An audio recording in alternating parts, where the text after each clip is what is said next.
trazer uma novidade aqui no programa. Chama-se Chorarte. Chorartes vai vir aqui para mostrar a vocês o que é que a juventude está fazendo, de que é que a juventude está cuidando nesta cidade, neste estado. Bom, eu vou começar perguntando a idade dos rapazes aqui. Tem aqui o pandeirista. Como é seu nome e sua idade, por favor? Wesley, 16 anos. 16 anos. Você?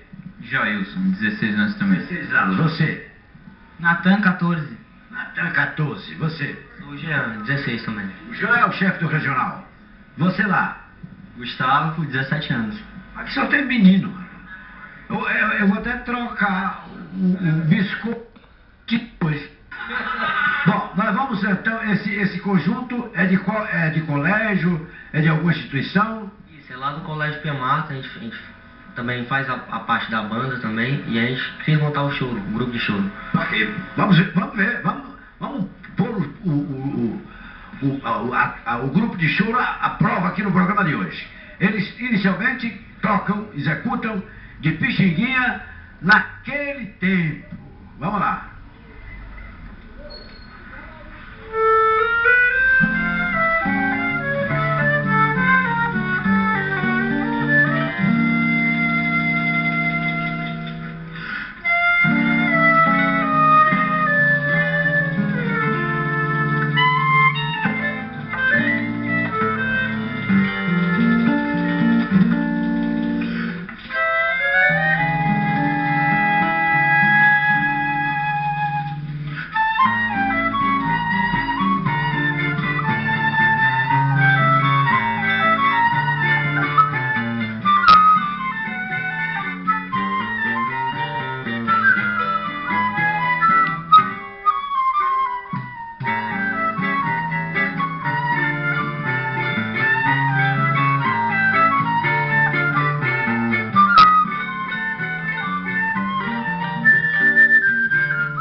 sinceramente, vocês emocionam a gente, porque jovens, o mais velho tem 17 anos aí, imaginem quando vocês estiverem a minha idade, quer dizer, 35, 40 anos, que músico vocês não serão.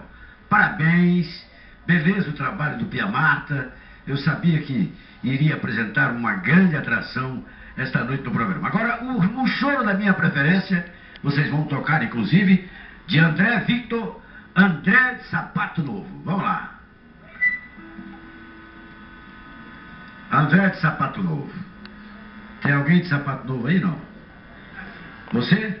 Então, Gustavo de Sapato Novo. Vamos lá.